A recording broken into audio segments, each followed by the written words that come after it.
If we put up $1, we get $7 back of our tax dollars from Washington.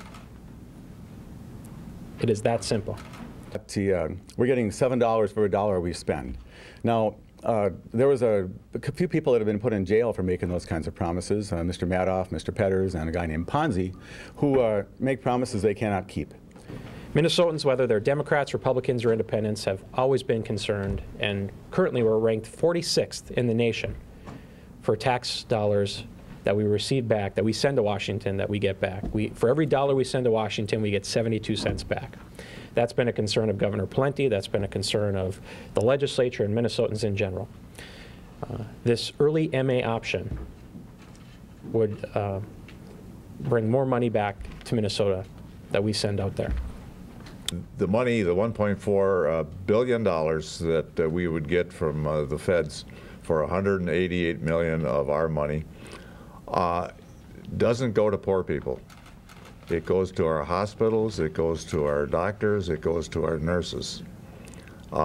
Hennepin County is already, hospitals already laid off 200 people because of the cuts associated with the GAMC bill. On this MA early expansion, just think back on all these zero-interest loans that got people into homes that they can't afford. That's exactly what this is going to do to us as a state. It's going to get us in a position of making promises that we know we can't keep, trying to serve people that we know we can't afford, and bankrupting our state for the long term. And shifting this same group of people from GAMC into medical assistance that are already covered by a state program.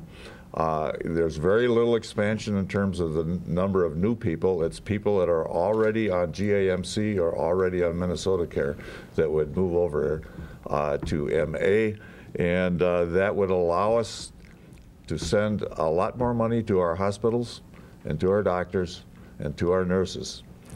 It's a shock that our caucus is opposed to expanding Obamacare, to be the first Midwestern state to expand Obamacare. What I would hate for right now is for this to get caught up in two respects. Representative Thiessen hit on the first one.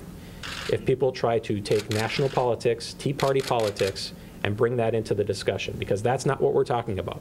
I think the new thing here is that it's Obamacare or nowhere, that this is a new impediment, that unless we adopt federal Obamacare, we can't get out of session.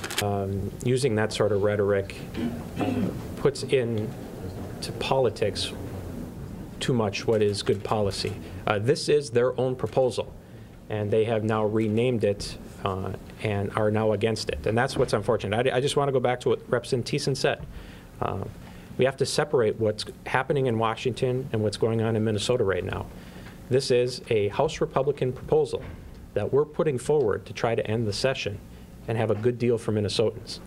And to interject politics with that rhetoric is not helpful, because it goes against what the Republicans offered in the first place.